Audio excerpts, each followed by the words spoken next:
नमस्कार श्रोते हो. गेल्या भागात आपण पहिल्या सर्गाच्या 75व्या श्लोकापर्यंत आलो होतो.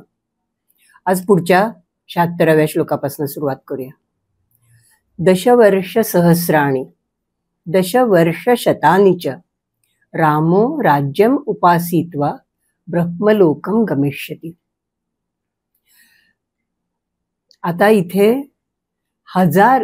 दशवर्ष सहस्राणि, दशसहस्राणि वर्षाणाम दशसहस्राणि म्हणजे 10,000 वर्ष आणि पुन्हा 10 शतक, 10 शेकडे वर्ष असं म्हटलेलं आहे. संस्कृत साहित्यात किंवा पाली साहित्यात असंही म्हणूया, म्हणजे प्राचीन भारतीय साहित्यात आकड्यांना आकडा म्हणून किंमत नसते. आकड्यांना खूप सांगणं अशा अर्थानेच किंमत असते. आता मागच्या श्लोकात पण आपण 74व्या श्लोकात पाहिलं होतं की अश्वमेध शतैर इष्ट्वा. आता एक अश्वमेध करायचा तर त्याला 1 वर्ष लागतं.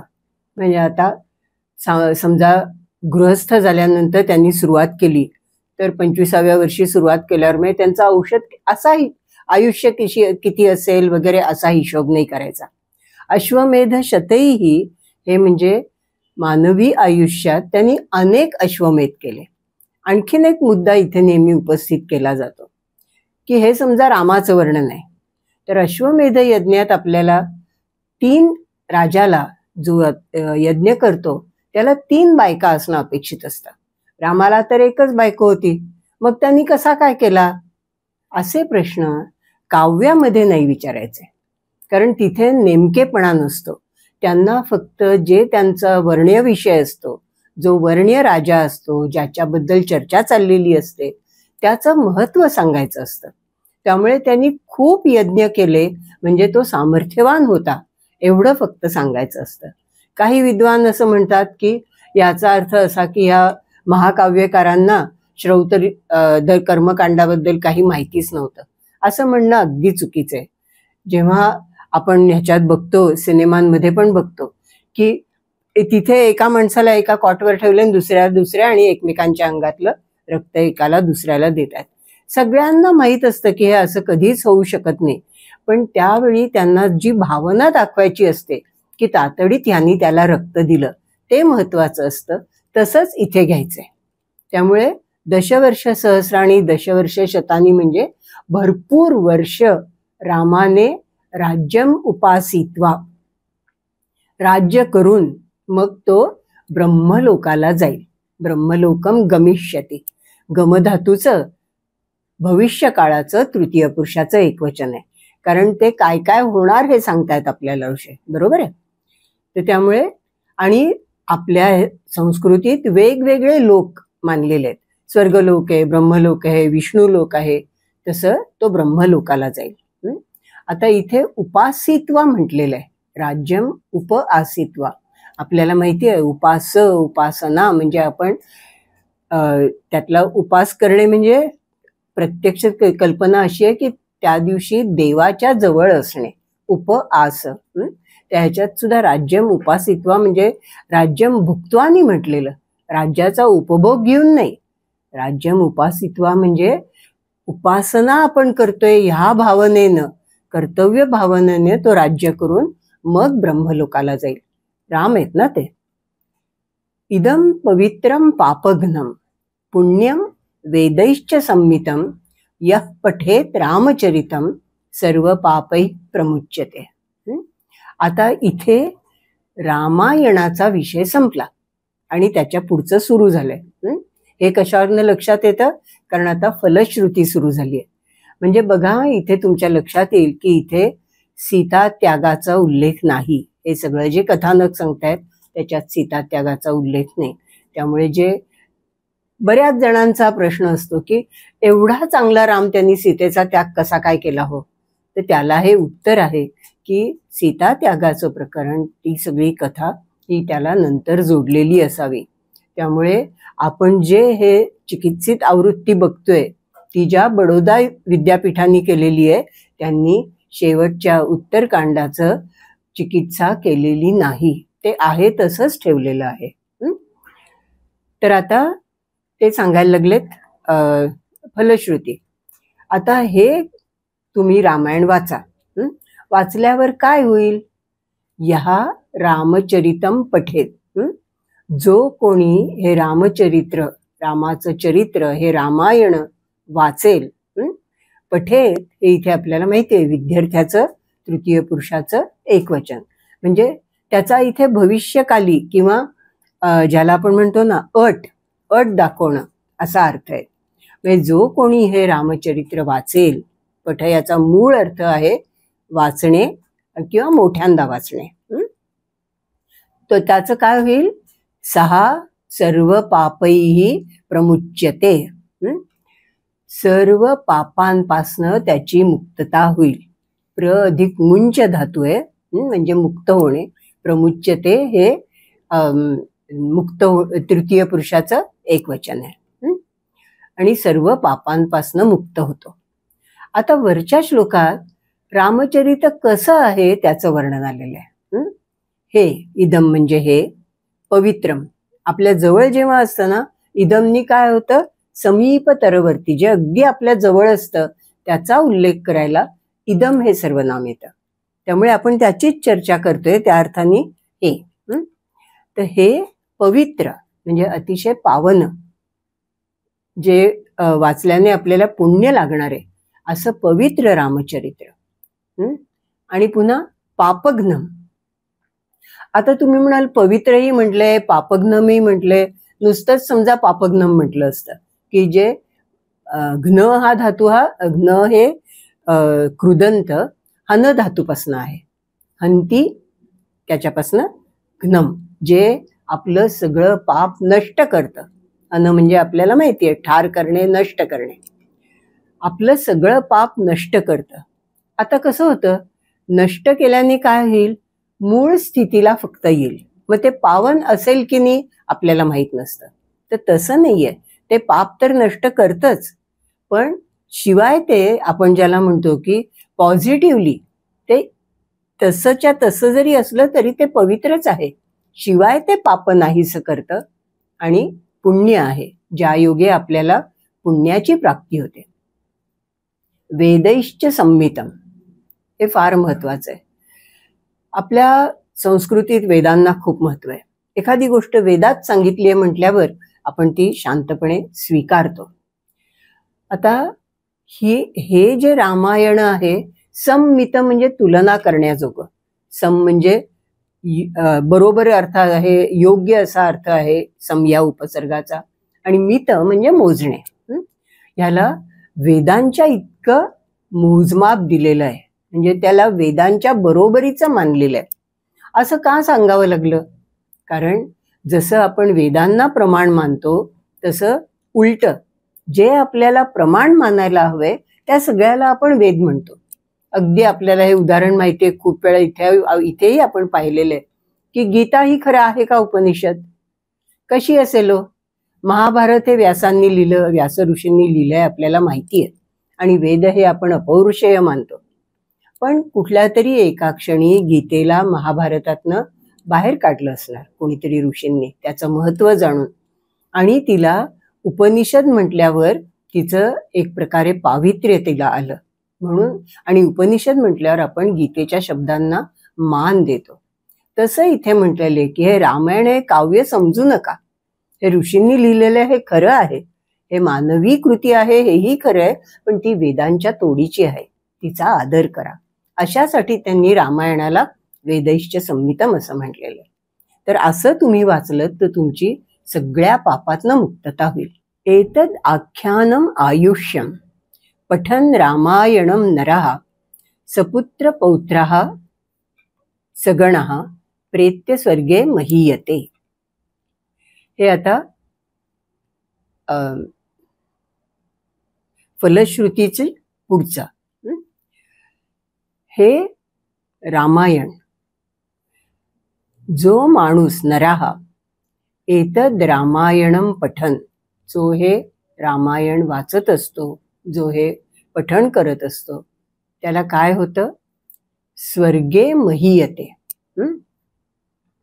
तो स्वर्गात महानतेला पोचतो.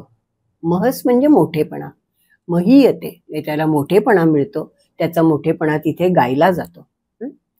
आता एतद आख्यान, आतापर्यंत आपल्याला त्यांनी काय सांगितलं? रामकथा सांगितली, म्हणजे रामचंद्रांची कथा सांगितली. आख्यान म्हणजे सांगणे. त्यामुळे हे जे मी आता सांगितलं ते कसं आहे? आयुष्यम. आयुष म्हणजे आयुष्य, मराठीत आपण त्याला आयुष्य म्हणतो.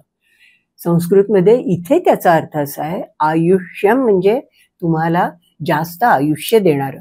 जो कोणी रामायण नेहमी नियमितपणे वाचेल त्याला भरपूर आयुष्य मिळेल, रामायण त्याला भरपूर आयुष्य देईल. आणि कसं आहे? सपुत्र पौत्रः सगणः. प्रेत्य स्वर्गे महीयते हे आपण पाहिलं. प्रेत्य म्हणजे ऐहिक त्याला आयुष्यात काय मिळेल? आयुष्य मिळेल, भरपूर जगता येईल, सगळे उपभोग घेता येतील. प्रेत्य प्र अधिक ई म्हणजे पुढे जाणे. पुढे जाणे म्हणजे इहलोकातलं पुढे जाणे म्हणजे मरण पावल्यावर. मरण पावल्यावर त्याला स्वर्गात मोठेपणा मिळेल, मुख्य म्हणजे स्वर्ग मिळेल आणि तिथेही त्याची स्तुती होईल. आणि फक्त त्याचीच नाही, सपुत्र पौत्रः, पुत्रैहि पौत्रैश्च सह. म्हणजे त्याला आयुष्य किती मिळालेलं आहे? पुत्र तर आहेतच, नातू पण झालेले आहेत. तर त्या सगळ्यांसह आणि पुन्हा सगणः, ज्याचे सगळे जे आसपासचे लोक असतील, गण म्हणजे गट, त्याच्या गटातले जे लोक असतील, त्याच्या आसपासचे जे लोक असतील, नातलग असतील, त्याचे अनुयायी असतील, त्या सगळ्यांना, त्यांना सुद्धा त्यांच्या सकट त्याला स्वर्गात जाऊन तिथे मोठेपणा मिळतो. फलश्रुतीचा दुसरा भाग झाला. पठन द्विजः वाग्वृषभत्वमीयात्, स्यात् क्षत्रियो भूमिपतित्वमीयात्, वणिक्जनः पण्यफलत्वम् ईयात्, जनश्च शूद्रोपि महत्त्वम् ईयात्. आता इथे आपल्याला कळतंय वृत्त बदललेलं आहे. आतापर्यंत अनुष्ठुप छंद होता, आता वृत्त बदललेलं आहे. आणि तरी म्हणजे हे काय दर्शवतं? हा अध्याय, आपण ह्याच्यात अध्यायाने रामायणात सर्ग अशी आहे विभागणी, सर्ग हा संपायला आलेला आहे. पहिल्या वाक्याचा अर्थ आहे पठन द्विजः वाग्वृषभत्वम् ईयात्. ई हा धातू आहे, ई म्हणजे जाणं. संस्कृतमध्ये तुम्ही जे प्राप्त करून घेता त्यांची जी रचना आहे ते म्हणतात की त्या गोष्टी प्रत तुम्ही जाता. त्यामुळे इयात म्हणजे तो जाईल. तो कशाला जाईल?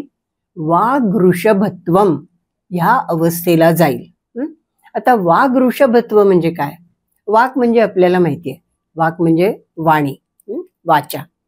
संस्कृत मधल्या क नी ज्याचं म्हणजे हलंत असतात, क मध्ये अंत होणाऱ्या शब्दांचं मराठीत आपण वाचा असं प्रथमेचं रूप करतो. म्हणजे संस्कृत मधला वाक हा मूळ शब्द, मराठीत आपण वाचा हा तृतीया एकवचन हे वाचा हे मूळ शब्द करतो, म्हणजे वाचेचा. वाग्वृषभ म्हणजे काय?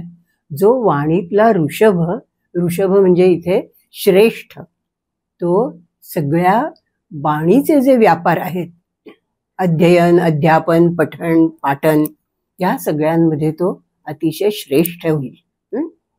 फलश्रुती आहे, त्यामुळे होईल, होतो असंच म्हणायला पाहिजे. जरी तो विद्यार्थ्याचं तृतीय पुरुषाचं एकवचन असलं, त्याचा इथे अर्थ भविष्यार्थी आहे. कोण होईल? पठन द्विजः, जो कोणी ब्राह्मण आहे. द्विज याचा अर्थ ब्राह्मण. 2 वेळा त्याचा जन्म होतो. एकदा जन्म होतो तो सर्वसामान्य माणसासारखा आईपासून, आणि जेव्हा त्याचं उपनयन होतं तेव्हा उपनयनानुसार तो पुन्हा जन्म घेतो, आणि त्यावेळी त्याचे पिता हे गुरु असतात. म्हणून गुरु ह्या शब्दाला दोन्ही अर्थ आहेत. शिक्षक असाही अर्थ त्याच्यामुळे आहे आणि पिता हा अर्थही आहे. तर असा जो ब्राह्मण आहे, 2दा जन्म झालेला म्हणजे उपनीत ब्राह्मण आहे, मुंज झालेला ब्राह्मण आहे, तो जर पठन, रामायणम पठन, तो जर रामायण वाचत असला, त्याचा पाठ करत असला, तर तो वाणीमध्ये अतिशय श्रेष्ठ होईल. वाणीतल्या सगळ्या गोष्टी त्याला सहज उपलब्ध होतील. यदि क्षत्रिय स्यात्, ही कंडिशन झाली, अट झाली. तो समजा क्षत्रिय असला तर त्याला काय फळ मिळेल हो? भूमिपतित्व मियात. क्षत्रियाचं अंतिम ध्येय काय होणार? राजा होणं. राजा म्हणजे काय? भूमिपती, भूमीचा स्वामी, या संबंध इहलोकाचा स्वामी. तो जिथे राहतो त्या जमिनीचा स्वामी, त्याला राजपद मिळेल. पुन्हा इथे तसंच म्हटले, भूमिपतित्व म्हणजे भूमिपती असण्याची अवस्था. त्या अवस्थेला तो जाईल म्हणजे मराठीत राजा होईल. मराठीत आपण म्हणतो तो दुःखी झाला, पण संस्कृतमध्ये सहा दुःखम अगमत, तो दुःखाप्रत गेला असं येतं. वणिक जनः, जो वणिक जन असेल म्हणजे वैश्य असेल, वणिक म्हणजे व्यापारी, जो कोणी व्यापारी असेल त्याचं काय होईल? पण्यफलत्वम इयात. पण्य म्हणजे जे काही त्याला विकायचं आहे त्या वस्तू, ज्या वस्तूंचं त्याला फळ मिळेल म्हणजे त्याची उत्तम विक्री होईल, त्याला भरपूर पैसे मिळतील.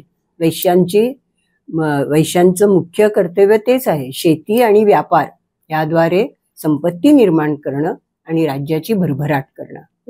तर तो जे काय त्याला विक्री करायची असेल ती करून त्याला त्याचं फळ मिळेल. जनश्च शूद्रोपी महत्वमीयात. आता आपण 4 वर्ण मानलेले आहेत, 4था वर्ण शूद्र. तो जर शूद्र जरी असला, जो कोण वाचतो आहे, पठण हे सगळीकडे अध्यारूत आहे बरं का. म्हणजे रामायण वाचणारा हा माणूस, जन म्हणजे माणूस, तो जर शूद्र असेल ना तर त्याला सुद्धा महत्व प्राप्त होईल. हे फार महत्वाचं आहे, कारण आपल्याला माहिती आहे वेदांचा अधिकार त्रैवर्णिकांनाच होता. आणि त्याचं कारण होतं की आपल्याला माहिती आहे की प्रत्येकाचे उच्चार वेगळे असतात आणि वेदांच्या बाबतीत मंत्रोच्चार अगदी जसाच्या तसा व्हायला पाहिजे, हे फार महत्वाचं होतं. मग तसा जर झाला नाही तो तर त्याचं फळ मिळणार नसतं. म्हणून तो अधिकार फक्त काही लोकांपुरता ठेवला होता, पण त्यातल्या ज्ञानाचा अधिकार कोणालाही नाकारला नव्हता.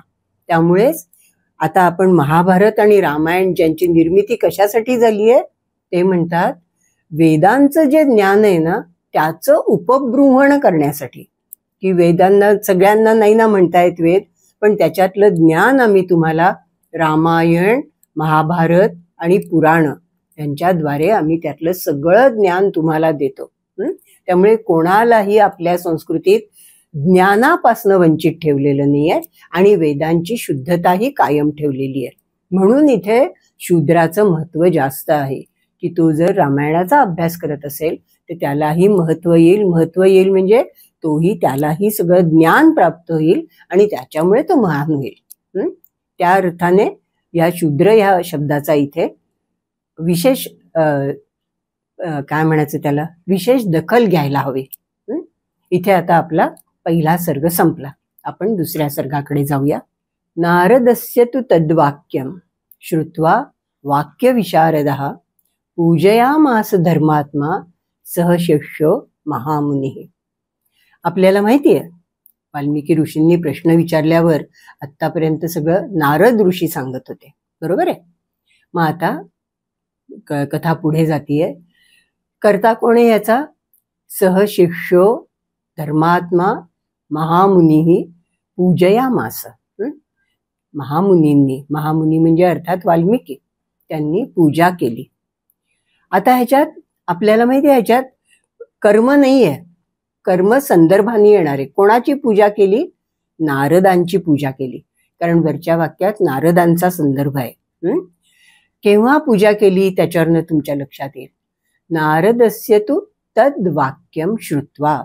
श्रुत्वा हे पूर्वकालवाचक धातुसाधितव्य आहे, श्रू या धातूपासून. श्रू म्हणजे ऐकणे, याला त्वांत असं म्हणतात, कारण याला त्वा प्रत्यय लागलाय. जेव्हा धातूला उपसर्ग नसेल तेव्हा त्याला त्वा प्रत्यय लागतो.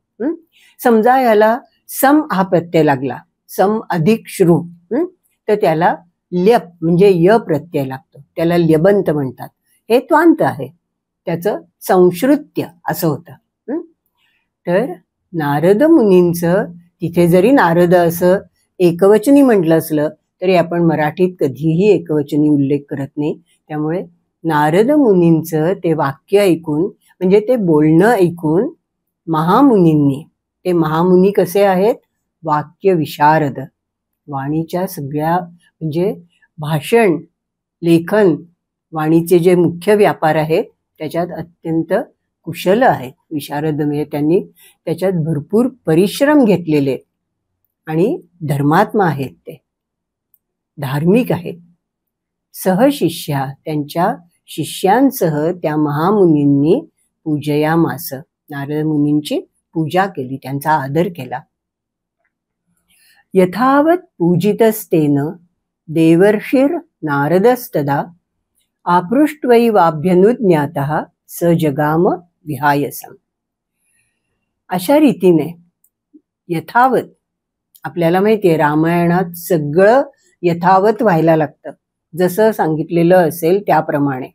त्यामुळे योग्य प्रकारे जेव्हा त्यांची पूजा झाली, पूजा केली गेली, पूजिता हे इथे कर्मणी धातुसाधित विशेषण आहे, योग्य प्रकारे त्यांची पूजा झाल्यावर कुणी तेन म्हणजे वाल्मिकी ऋषींनी केल्यावर मग त्यावेळी देवर्षी नारद, देवर्षी हे आपल्याला महाकाव्यातच दिसतं आणि देवर्षी हे तिथे एक काय म्हणायचं त्याला, एक काय ह्युमन बीइंग ज्याला म्हणतो की जीवांची कॅटेगरी आहे, एक गट येतो आणि ह्याच्यात फक्त नारद हेच देवर्षी आहेत. म्हणजे देवर्षी म्हटलं की आपल्याला नारदच येतात. वेदामध्ये एकच फक्त एक जैमिनीय ब्राह्मण आहे, तिथे देवर्षी हा शब्द येतो आणि त्यामुळे तिथे त्या देवर्षी शब्दाचा अर्थ मात्र आपण ज्याला मराठी देवऋषी म्हणतो ना, त्याचा तिथे देवर्षी असा हे येतो, शब्द येतो. तिथे देवर्षी म्हणजे नारदांसारखी त्यांची एक विशिष्ट काय म्हणायचं त्याला, संज्ञा नाही, मानवी संज्ञा. तर ते लक्षात घ्या. तर देवर्षी नारद आपृष्ट्वा एव अभ्यनुज्ञातः, हे नेहमी तुम्हाला दिसेल. इंग्लिशमध्ये ज्याला ही टूक हिज लिव्ह ऑफ हिम असं जे म्हणतात ना, तशी ही रचना आहे की त्यांनी आपृष्ट्वा म्हणजे त्यांनी विचारलं, म्हणजे त्यांनी वाल्मिकी ऋषींना विचारलं आता मी निघू का, आणि मग अभ्यनुज्ञातः, त्याच्यावर मग वाल्मिकी ऋषी म्हणाले की ठीक आहे, आपण आता गेलात तरी चालेल. त्यांनी परवानगी दिल्यावर मग ते विहायसम म्हणजे आकाशात गेले. आपल्याला माहितीये नारद मुनी कुठेही स्वैर संचार करू शकत होते, इकडची बातमी तिकडे आणि तिकडची बातमी इकडे, असं दौत्य करणारे ते महान ऋषी होते. अनेक वेळा कुठल्याही अडचणीतनं मार्गही सांगायचे, पुढे पुढे काही वेळेला त्यांना कळ लावे नारद अशी पण काय म्हणायचं त्याला उपाधी मिळालेली आहे. कारण ते गंमतही करायचे लोकांची. आता ही जी आहे आपृष्ट्वा एव अभ्यनुज्ञातः, हे सुद्धा आपल्याला एक प्रकारे यथावत हा म्हणजे अशा प्रकारेच निरोप घ्यायला पाहिजे. प्रत्येक गोष्टीला इथे एक रीत सांगितलेली आहे. म्हणजे आपण सुद्धा निघताना ज्यांच्याकडनं निघायचे त्यांना म्हणतो आता निघू का, तसं हे इथे आहे आणि तसंच करायला पाहिजे. त्याच्यामुळे काय होतं, हे सगळे जे आहेत ना हे उपचार, यांचा उपयोग सगळ्यात महत्वाचा असा आहे की यांनी ते कुटुंब आणि तो समाज बांधला जातो. आणि काही समजा आधी वादावादी झालेली असली तरी सुद्धा त्या सगळ्यावर एक प्रकारे पडदा पडतो आणि तुम्ही पुन्हा पूर्वस्थितीला दोन माणसं म्हणून एकमेकांची व्यवहार करायला लागतात. काही घरात आपल्याला माहिती आहे की प्रत्येक वेळी घरातनं निघताना सगळ्या मोठ्या माणसांना सांगून निघून आल्यावर सुद्धा मी आलो हे परत सांगायची पद्धत असते. ती याचसाठी एकोपा राहण्यासाठी हे सगळे नियम आणि रीती घालून दिलेले आहेत आणि फार महत्वाचे आहेत. स मुहूर्तम गते तस्मिन देवलोकम मुनिस्तदा जगाम तमसा तीरम जाह्नव्यास्तु अविदूरतः. वाल्मिकी ऋषींचा आश्रम तमसा तीरावर होता. आता ह्याच्यात तो गंगेच्या पासून कुठे होता ते तुम्हाला लोकेशन सांगायला लागतं ना सध्या, तसं ते लोकेशन सांगतायत की वाल्मिकी म्हणजे स मुहूर्तम गते तस्मिन. तस्मिन म्हणजे ह्याच्यात नारद ऋषी. तस्मिन गते हे आपल्याला माहिती आहे आता सती सप्तमी आहे. यदा सहा गतः म्हणजे ज्यावेळी नारद मुनी गेले तेव्हा, म्हणजेच आपण मराठीतही म्हणतो नारद मुनी गेल्यावर. आता गेल्यावर ह्याच्यातनं आपण सप्तमीच वापरतो, सप्तमीच शब्दयोगी अव्यय वापरतो, तसंच्या तसंच आहे. तेव्हा ते नारद मुनी गेल्यावर मुहूर्तम, किती वेळ झाला असेल ते गेल्यानंतर, थोडाच वेळ झाल्यावर. आणि ते कुठे गेले? देवलोकाला गेल्यावर. मगाशी आपण पाहिलं राम कुठे जाणार आहे, कथेत सांगितलेलं आहे नारदांनी, ते विष्णू लोकाला जाणार आहे. आणि नारद आता देवलोकाला गेलेले.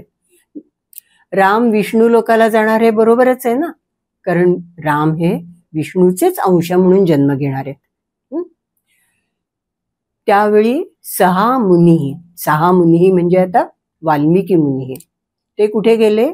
तमसा नदीच्या तीरावर गेले. आणि तमसा कुठे होती? जान्हव्यास्तु अविदूरतः. दूर म्हणजे लांब हे माहितीये, अविदूर म्हणजे ना अजिबात दूर नसलेली, म्हणजे जवळच आहे हे सांगायचा हा द्राविडी प्राणायाम आहे. दूर म्हणजे लांब, विदूर म्हणजे खूप लांब, अविदूर म्हणजे फार लांब नसलेली. आणि तहा हा पंचमीचा प्रत्यय आहे, पण इथे त्याचा अर्थ ठिकाण या अर्थी आहे. गंगेच्या पासून अगदी जवळच असलेल्या तमसा नदीच्या तीरावर वाल्मिकी ऋषी गेले, अर्थातच स्नानाला गेले. सतुतीरम समासाद्य तमसाया महामुनी शिक्षमाह स्थितम पार्श्वे दृष्ट्वा तीर्थम अकर्दमम. आता ह्यातलं मुख्य वाक्य काय झालं? सहा महामुनी शिष्यम आह. त्या महामुनींनी आपल्या शिष्याला म्हटलं. केव्हा म्हटलं? तीरम समासाद्य, तमसाया तीरम समासाद्य. ते गंगेच्या तमसेच्या तीरावर निघाले. तमसेच्या तीरावर पोचल्यावर, समासाद्य समासद म्हणजे पोचणे, तिथे येऊन पोचल्यावर त्या महामुनींनी पार्श्वे स्थितम शिष्यम आह, आपल्या शेजारीच उभ्या असलेल्या शिष्याला म्हटलं.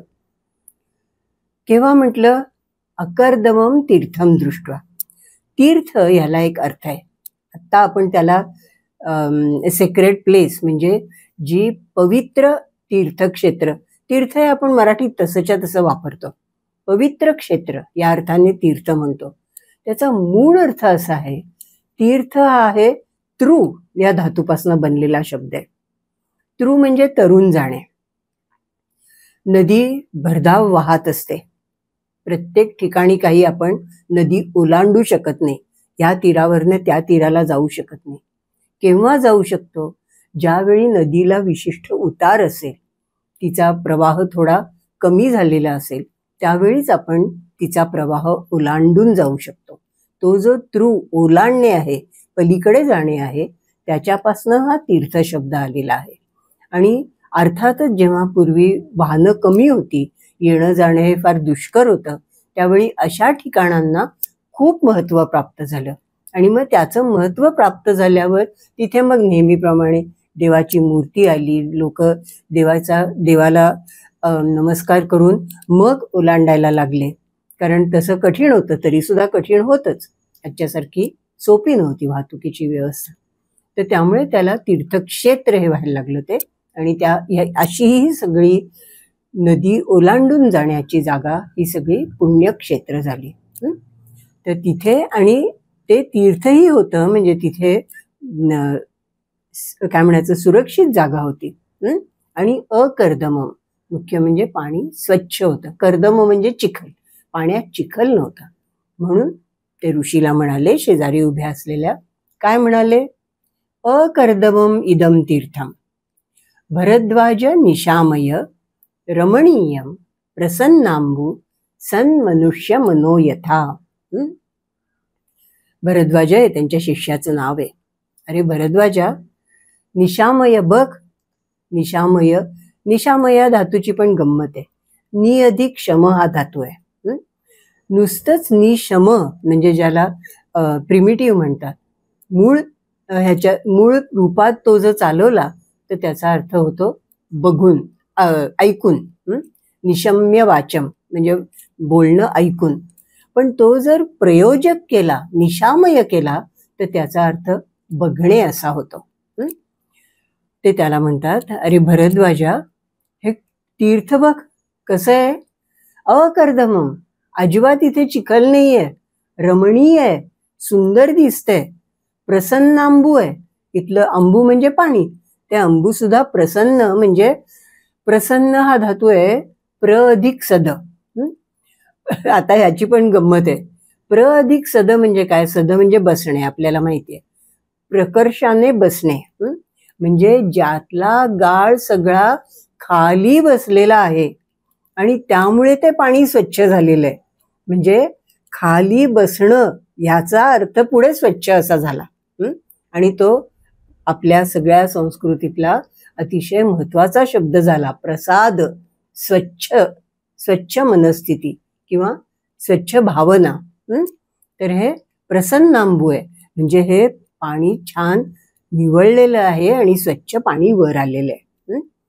त्याला ते उपमा देतात. कसं येते? सन मनुष्य मनो यथा. जसं सन म्हणजे चांगलं, मनुष्य मनहा, सन मनुष्य म्हणजे चांगला माणूस, आणि त्याचं मन जसं नितळ असतं, त्यातले सगळे मल, कामक्रोधादी सगळ्या वाईट भावना, दुसऱ्याबद्दलची असूया, हे सगळं निघून जाऊन ते मन प्रसन्न झालेलं असतं. सगळ्या वाईट भावना खाली बसलेल्या असतात, त्या उठून येत नाहीत. अशा उत्तम माणसाच्या, सज्जन माणसाच्या मनाप्रमाणे हे अगदी स्वच्छ आहे बघ हे तीर्थ. न्यस्यताम कलशस्तात दीयताम वल्कलम मम इदमेव अवगाहिष्ये तमसा तीर्थम उत्तमम. एकदम त्यांना छान वाटलं. ते काय म्हणले त्याला? चल बाळा, तात म्हणजे दोन्ही अर्थ होतात, बाळा आणि वडील सुद्धा. मराठीतला बाबा ही शब्द तसाच आहे. आपण लहान मुलालाही म्हणतो अरे बाबा दे लवकर, आणि वडिलांनाही म्हणतो अहो बाबा या ना लवकर. तर अरे बाळा, न्यस्यताम कलशा, कलश ठेव तुझ्या, पाणी भरायला तो शिष्य बरोबर कळशी घेऊन आलेला आहे, कळशी ठेव खाली. दीयताम वल्कलम मम, मला वल्कल दे माझी. आणि कळशी दोन्ही कारणासाठी आणली असेल, की कळशीने पाणी घेऊन स्नानही करता येईल आणि जाताना कळशी भरून न्यायची असणार. आता हे न्यस्यताम, दीयताम ही कशी रूप आहे? नि अधिक असं म्हणजे ठेवणे. याच्यापासून आपल्याला माहिती आहे न्यास, आपण डिपॉझिट करतो ना, त्यालाही ह्याच धातूचा न्यास हा अर्थ, न्यास हा मराठी शब्द आपण वापरतो डिपॉझिट या अर्थी. त्यामुळे ठेव इथे कळशी. कर्मणी रूपाचं, कर्मणी क्रियापदाचं, आज्ञार्थ्याचं, तृतीय पुरुषाचं एकवचन आहे. म्हणजे अगदी शब्दशः अर्थ करायचा असेल तर हा कलश इथे ठेवला जावो असा करायला पाहिजे. आणि आपण मराठीत तसं म्हणत नाही. दीयताम वल्कलम मम म्हणजे जेव्हा कोण करतं ह्याला महत्व नसतं, काय करतं ह्याला महत्व असतं ना, त्यावेळी पॅसिव्ह म्हणजे कर्मणी प्रयोग हा जास्त वापरला जातो. आपण इंग्लिशमध्ये म्हणतो इट हॅज बीन टोल्ड, कोणी सांगितलं याला महत्व नाही आहे, असं असं सांगितलेलं आहे. त्या अर्थानेच इथे आहे. दीयताम वल्कलम मम, माझी वस्त्र दे. वल्कल म्हणजे आपल्याला माहिती आहे झाडाच्या सालीची वस्त्र, ऋषी आहेत ना ते. माझी वल्कल दे मला. इदमेव अवगाहिष्य, इदम म्हणजे दोन्ही अर्थाने होतं. इदम आपण पाहिलं समीपतर जे असतं त्या वस्तूचं सर्वनाम म्हणून पण येतं, आणि इदम म्हणजे इथे, म्हणजे ज्याला आपण स्थान दाखवणं, आणि वेळ या अर्थाने येतं. म्हणजे इथेच आत्ताच मी याच्यात डुबकी घेतो. अवगाह म्हणजे खाली जाणे, अव म्हणजे खाली माहितीये, म्हणजे स्नान करतो थोडक्यात. त्याला पहिल्यांदा आपल्याला नदीत उतरून स्नान करावं लागायचं, त्यामुळे अवगाहन याला स्नान असा अर्थ आला.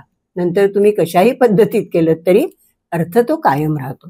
आणि ह्याचाच अवगाहन, ह्याचा ज्ञान या अर्थी पण आपण अर्थात करतो. जेव्हा तुम्ही एखाद्या गोष्टीत, एखाद्या विषयात खूप खोल जाऊन डुबकी घेता म्हणण्यापेक्षा त्यातले अर्थ शोधायला लागता, त्याला तुम्ही त्याच्यात अवगाहन करता त्या विषयात, असंही आपण म्हणतो. तर त्यामुळे इथेच या तमसा तीर्थात, उत्तम अशा या तमसेवरच्या या अतिशय उत्तम तीर्थक्षेत्री, तीर्थाच्या जागी मी अवगाहन करतो. एव मुक्तो भरद्वाज वाल्मीकेन महात्मना प्रायच्छत मुनेस्तस्य वल्कलं नियतो गुरोः. आता भरद्वाजः वल्कलं प्रायच्छत, हे मूळ आपलं वाक्य झालं. भरद्वाजाने त्यांच्या वाल्मिकी ऋषींचा जो शिष्य त्यांच्याबरोबर आलेला, त्याचं नाव भरद्वाज होतं, त्यांनी त्या मुनींना मुनेस्तस्य वल्कलं प्रायच्छत. आता इथे मुने हे म्हटलेले आहे बरं का. मुने हे आपल्याला माहिती आहे की षष्ठीचं, पंचमी आणि षष्ठीचं एकवचन होतं. इथे हे षष्ठीचं एकवचन आहे. आता मुने हे वल्कलम हे तर म्हणताच येईल की त्या मुनींचं जे वल्कल होते ते दिलं, पण ही जी षष्ठी आहे तिचा चतुर्थीचा अर्थ करून मुनींचं वल्कल मुनींना दिलं, असं दोन्ही प्रकारे आपल्याला वापरता येईल. असं जेव्हा एकच शब्द आपण दोन्हीकडे जोडतो ना, त्याला संस्कृतमध्ये देहली दीपन्याय म्हणतात. देहली म्हणजे तुम्हाला माहिती आहे, दिल्ली का म्हणतात, कारण तो उंबरठाच होता बाहेरनं येणाऱ्या लोकांचा. त्यामुळे देहली म्हणजे उंबरठा, दोन खोल्यांमधली जागा. त्या जर उंबऱ्यावर तुम्ही दिवा ठेवलात तर तो दोन्ही बाजूंना प्रकाश देतो. तसं हे जे आहे मुने हे ते प्रायच्छतेकडे पण जाईल आणि तस्य मुने हे वल्कलम म्हणजे वल्कलाकडेही जाईल. त्यामुळे त्या मुनींचं वल्कल त्यांना दिलं. केव्हा एव मुक्तो वाल्मिकेन महात्मना एव मुक्ता, जेव्हा वाल्मिकी मुनी त्याला असं म्हणाले.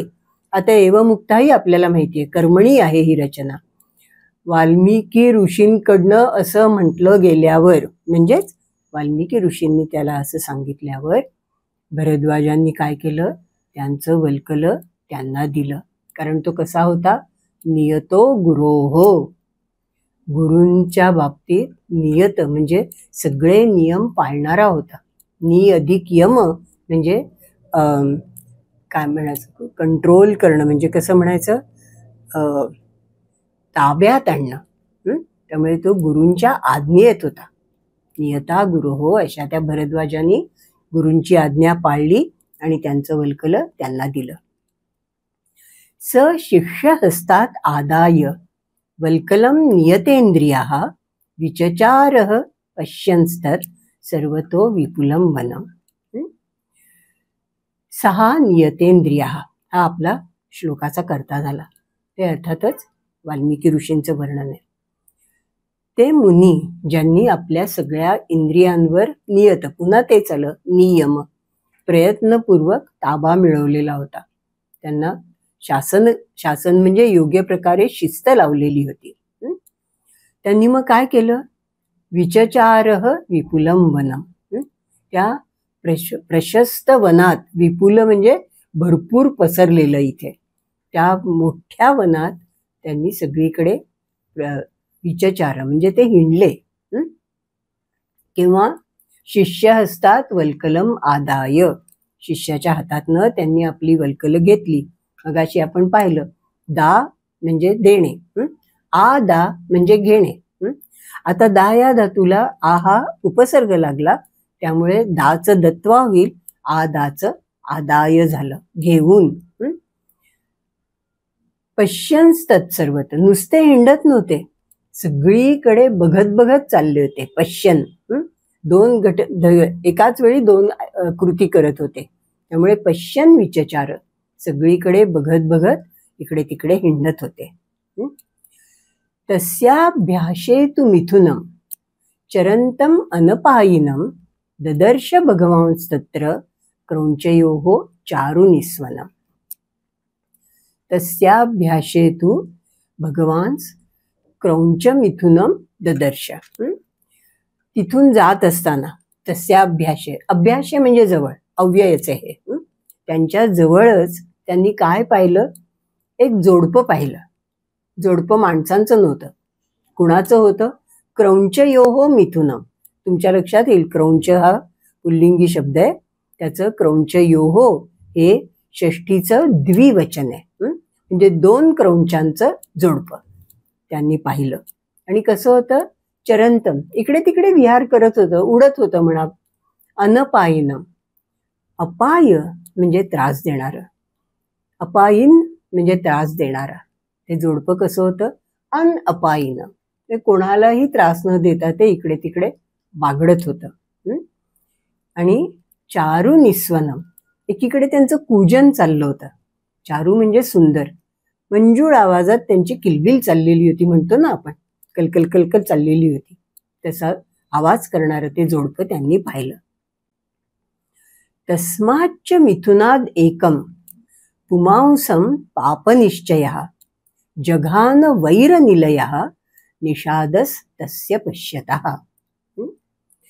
असं ते बघत असतानाच तस्य पश्यतः, आपल्याला माहिती आता ही सत षष्ठी आहे. पूर्ण झाली क्रिया की आपण सती सप्तमी वापरतो. ती क्रिया झाल्यावर, ती क्रिया चालू असताना, म्हणजे त्यांची ही बघण्याची क्रिया चालू असताना ते असं बघता बघता काय झालं तिथे? निषादः पुमांसम जघान, ती जी तस्माद मिथुनात, ती जी क्रौंच पक्ष्यांची जोडी होती, त्यातला जो काय म्हणायचं त्याला, नर पक्षी होता पुमांसम, त्याला कुणी मारलं? निषाद, निषाद भिल्लानी त्याला जघान, त्याला ठार मारलं. कसा होता तो निषाद? पापनिश्चय, पाप करण्याचंच ठरवून आलेला होता, ज्याच्या मनात पाप होतं.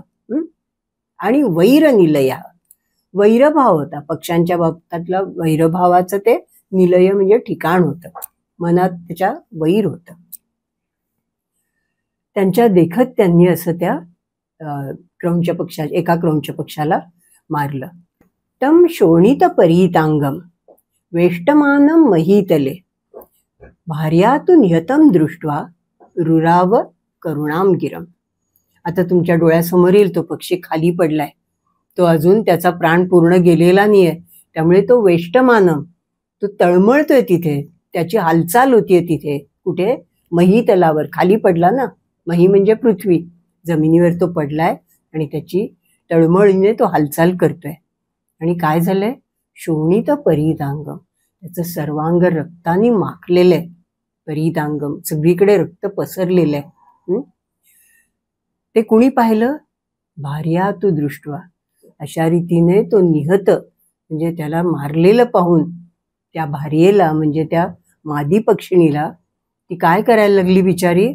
रुराव करुणाम गिरम, ओरडायला लागली, आवाज काढायला लागली. कसा? अतिशय करुण शब्दात ती आवाज काढायला लागली, म्हणजे करुण शब्दात इथे आपण रडायला लागली एक प्रकारे. तथा तु तम द्विजम दृष्ट्वा निषादेन निपातितम ऋषेः धर्मात्मनस्तस्य कारुण्यम समपद्यत. दोन्ही द्विज आहेत. जो पडलाय तोही द्विज आहे आणि जे बघतायत तेही वाल्मिकी द्विजच आहेत. आता द्विज म्हणजे पक्षी, तो जो खाली पडलाय तो पक्षी आहे, त्याला का बरं द्विज म्हणायचं? कारण त्याचाही दोनदा जन्म होतो. एकदा त्याचा अंड्यात जन्म होतो आणि नंतर अंड फोडून तो जेव्हा बाहेर येतो तेव्हा तो त्याचा दुसरा जन्म असतो. त्यामुळे अशा प्रकारे त्या द्विजाला पाहून, त्या पक्ष्याला पाहून, आणि तो कसा? निषादेन निपातितम, निषादाने खाली पाडलेला, आणि खाली पडलाय तो आता मरायला टेकलाय, त्यामुळे मेलेला, मारलेला. तो पाहून त्या धर्मात्मा मुनींच्या, ऋषींच्या मनात कारुण्यम समपद्यत, सम प्लस पद म्हणजे इथे निर्माण झालं. समपद्यत हे भूतकाळाचं तृतीय पुरुषाचं एकवचन, आत्मनेपदाचं. राहवलं नाही त्यांना. अतिशय त्यांचं मन दुःखी झालं आणि त्या दुःखाने त्यांच्या मनात करुणा दाटून आली. कारुण्यम समपद्यत, करुणा भाव जागृत झाला.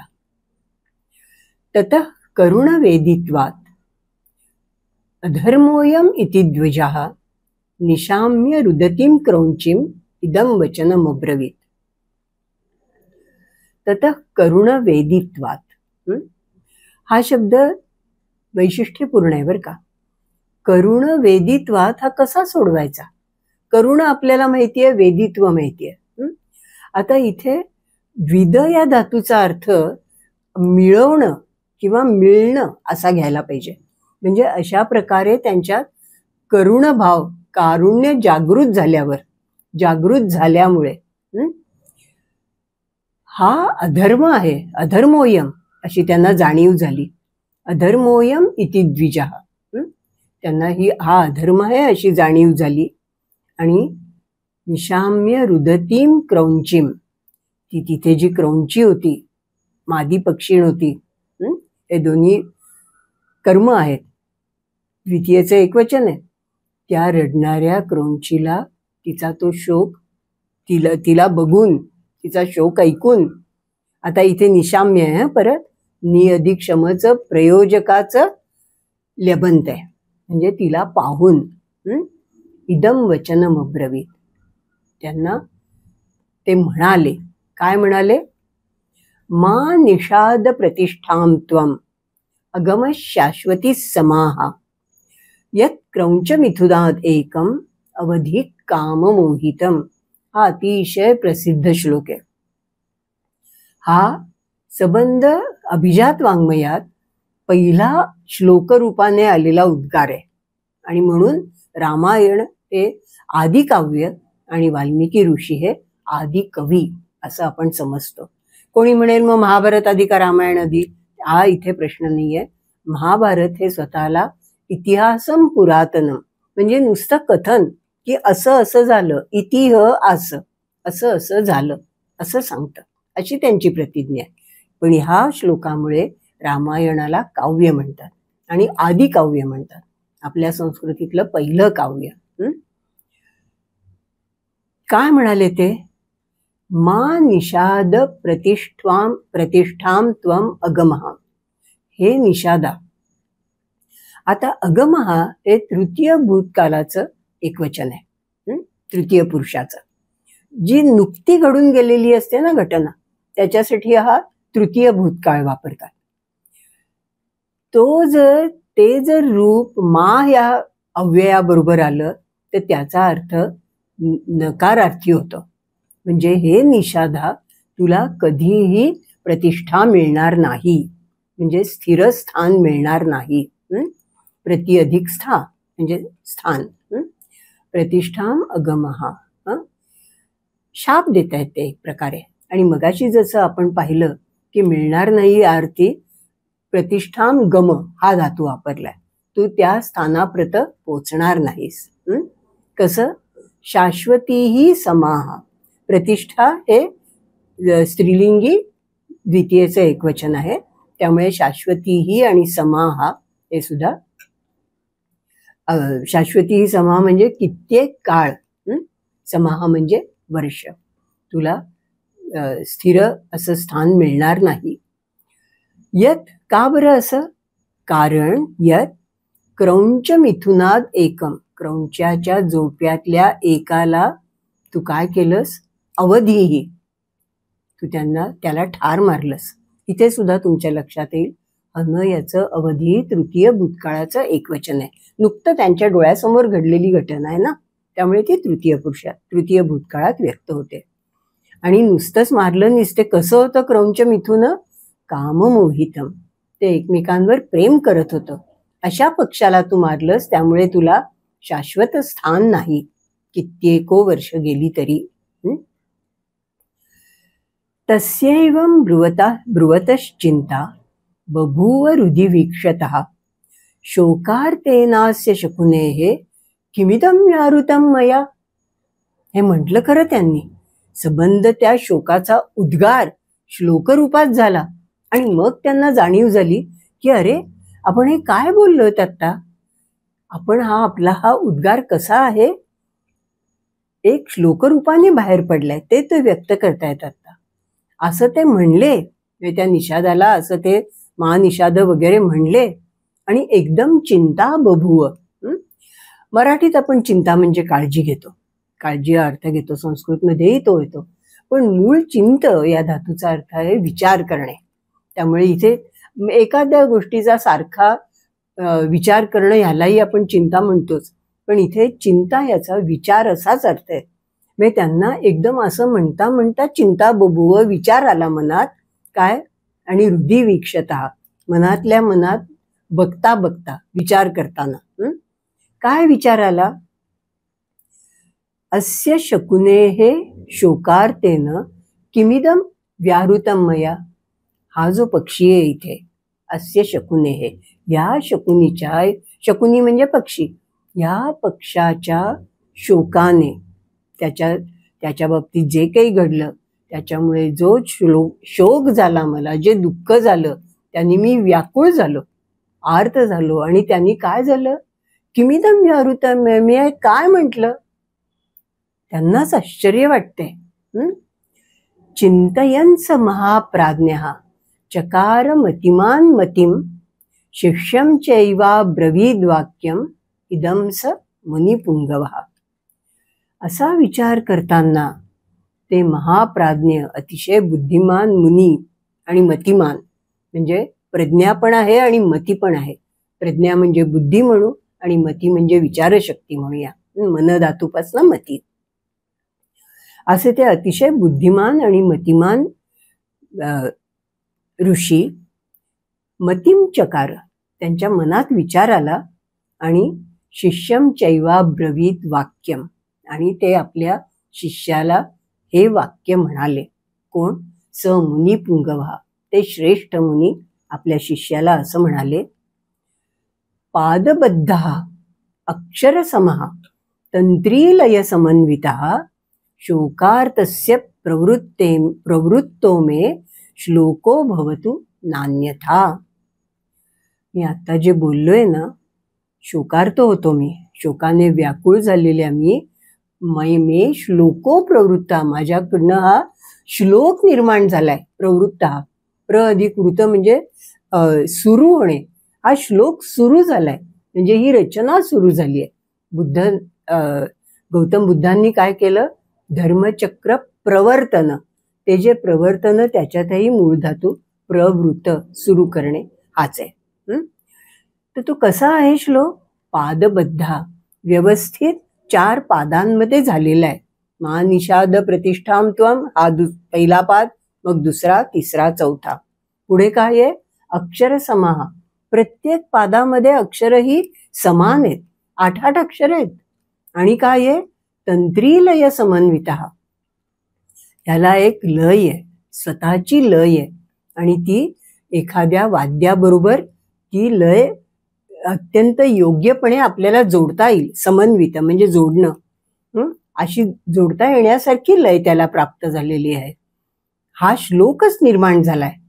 तर काय करायला पाहिजे? स न अन्यथा भवतु, हा वाया जाता कामा नाहीये, म्हणजे विसरून गेलो बाबा असं नाही होता कामा, कारण ही फार महत्वाची घटना घडलेली आहे. त्यामुळे ते काय म्हणतात शिष्याला? हे म्हटल्यावर शिष्याच्या लक्षात आलं काय करायला पाहिजे, की हा वाया जायला नको. म्हणजे काय झालं? त्यांनी काय केलं? शिष्यस्तु तस्य ब्रुवतः मुनेर वाक्यम अनुत्तमम प्रतिजग्राह संहृष्टः तस्य तुष्टः अभवत गुरुः. शिष्य तिथे ऐकत होतेच, ते भरद्वाज होते ना, भरद्वाज ऐकत होते. मुनेः तस्य वाक्यम अनुत्तमम वाक्यम ब्रुवतः, ही पुन्हा सच्षष्ठी आहे. तस्य मुनेः ब्रुवतः, ही सगळी षष्ठीची एकवचनाची रूप आहेत. म्हणजे ते मुनी अशा प्रकारे हे उत्कृष्ट वाक्य, हे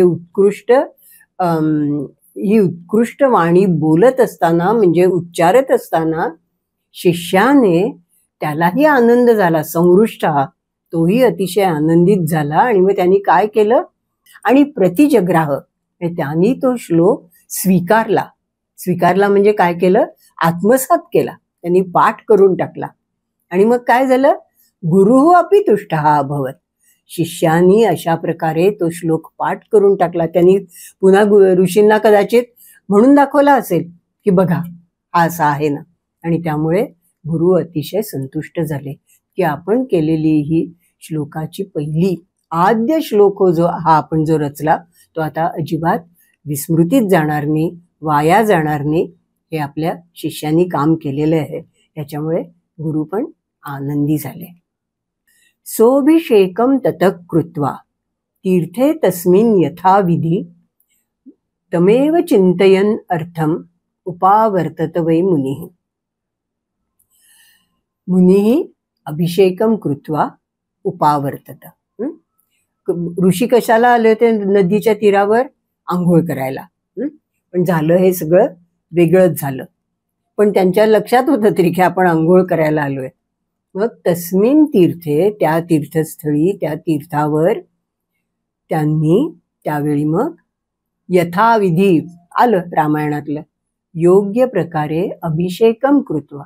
आपल्याला आज जो अर्थ माहिती आहे अभिषेकाचा, तो देवाला एक पवित्र स्नान घालणं या अर्थी माहिती आहे. पण अभिषेक याचा मूळ अर्थ असा आहे की एखाद्या गोष्टीवर पाणी शिंपडणं. सिंच म्हणजे शिंपडणं. तुम्हाला आश्चर्य वाटेल, आपण मराठीत जो शेक शब्द म्हणतो ना, शेक घेतो आपण, तेव्हा काय करतो, आपल्या एखाद्या अवयवावर उष्णता शिंपडत असतो. त्या शेकमध्ये हा संस्कृतमध्ये सेक होतो सिंचपासनं. तो शेक हा शब्द या सिंचवरनंच आलेला आहे.